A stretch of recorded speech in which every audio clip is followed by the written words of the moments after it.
We often speak to ourselves in ways we would never speak to a dear friend. When we make a mistake, we say, "I'm so stupid," or "I always fail." We hold ourselves to impossible standards, believing that if we are not perfect, we are not worthy. This habit of self-criticism is deeply ingrained. But where does it come from? From childhood, we are taught to strive for success, to meet expectations, to be strong. Society rewards hard work and discipline, but it rarely teaches us how to be kind to ourselves. We believe that if we push ourselves harder, we will improve. If we are strict with ourselves, we will become better people. But often, this only leads to stress, self-doubt, and a feeling of never being enough. Self-compassion is the practice of treating ourselves with the same kindness we offer others. Imagine a friend comes to you and says, "I made a terrible mistake." Would you call them a failure? Or would you say, "That's okay, mistakes happen. You're still a good person"? We understand that others deserve kindness, but we hesitate to offer that same kindness to ourselves. Some people believe that self-compassion is the same as self-indulgence or weakness. They think that being gentle with oneself leads to laziness or complacency. But this is not true. Self-compassion does not mean ignoring our mistakes or making excuses. It means acknowledging our struggles with honesty and understanding. When we accept ourselves, we create space to grow. Buddhism teaches that suffering is a natural part of life. Everyone faces difficulties, makes mistakes, and experiences loss. When we judge ourselves harshly, we only add to this suffering. But when we meet ourselves with kindness, we break this cycle. Self-compassion allows us to move forward, not with guilt, but with wisdom. So the next time you feel disappointed in yourself, pause. Take a breath. Notice the voice in your mind. Is it harsh? Is it kind? If a loved one were in your position, how would you comfort them? Try offering that same comfort to yourself. This is the beginning of self-compassion.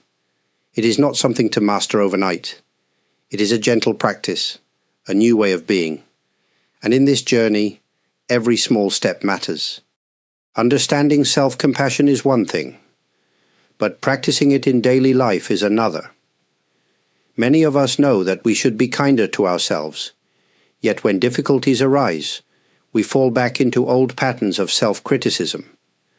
How can we change this? How can we bring self-compassion into our everyday experiences? First, we must recognize our inner dialogue.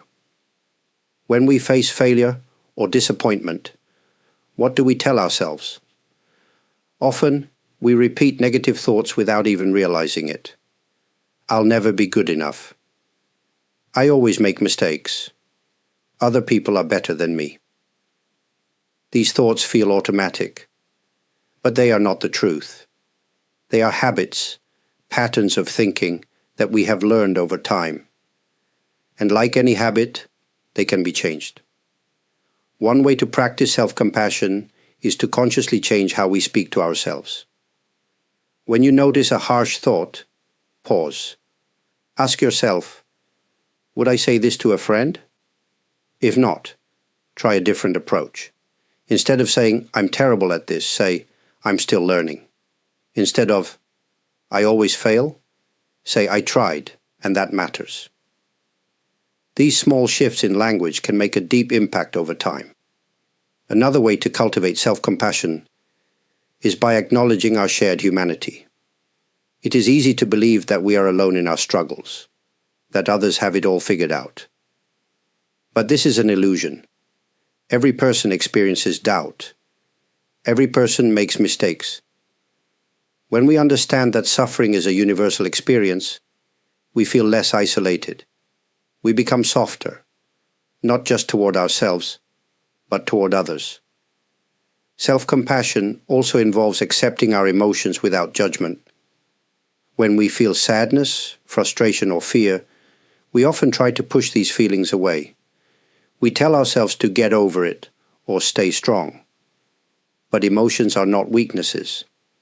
They are part of being human. Instead of resisting, try allowing yourself to feel. If you are sad, it is okay to be sad. If you are frustrated, acknowledge that frustration. Treat your emotions as you would a friend's, with patience and care. These practices may seem simple, but they require effort. At first, it may feel unnatural to speak kindly to yourself. But over time, self-compassion becomes second nature. It becomes a way of living, a way of facing challenges with gentleness instead of harshness. Every day offers a new opportunity to be kind to yourself. The way you treat yourself matters, not just for your own well-being, but for the way you interact with the world. When you are kind to yourself, that kindness naturally extends to others, and that is a powerful way to live. When we begin to practice self-compassion, we might notice small changes in our daily lives. We feel a little lighter, a little less critical of ourselves. But over time, this practice can transform not only how we see ourselves, but also how we experience the world. Many people believe that change comes from discipline, pressure, or force. They think that if they are strict with themselves, they will improve. But true growth does not come from fear. It comes from understanding. When we treat ourselves with kindness, we create a safe space to learn and grow. We allow ourselves to make mistakes without shame. We become more open to trying new things, taking risks, and embracing life as it is. Self-compassion also changes how we relate to others. When we stop judging ourselves so harshly, we naturally become less judgmental toward those around us. We become more patient, more forgiving. We realize that just as we struggle, others struggle too. This deepens our connections and brings warmth to our relationships. Another powerful effect of self-compassion is the reduction of fear. Many of us live with a quiet fear of failure, rejection, or not being good enough. This fear holds us back from doing things we love, from expressing ourselves fully. But when we cultivate self-compassion, we start to trust ourselves more. We realize that even if we fail, we will not abandon ourselves. We will treat ourselves with kindness and keep going. Some might wonder, will I still be motivated if I am kind to myself? The answer is yes. In fact, self-compassion creates a deeper, healthier motivation. Instead of acting out of fear or self-judgment, we begin to act out of love and care. We pursue goals because they matter to us, not because we are afraid of failure. This is a more sustainable way to live, one that nurtures both our mind and spirit.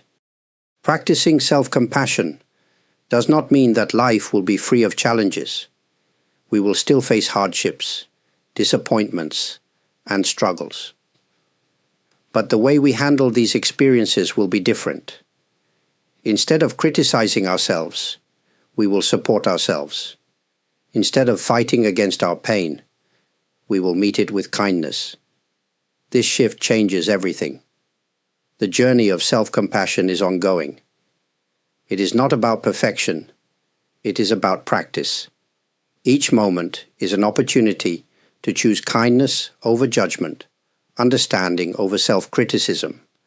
And with each choice, we move toward a life of greater peace, resilience, and wisdom. Practicing self-compassion is not always easy. There will be days when self-criticism feels stronger, when old habits return, when being kind to yourself feels unnatural. But that is part of the process.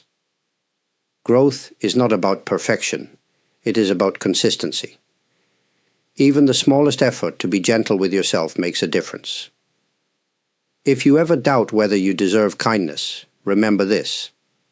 You are human. Like everyone else, you are doing your best with what you have.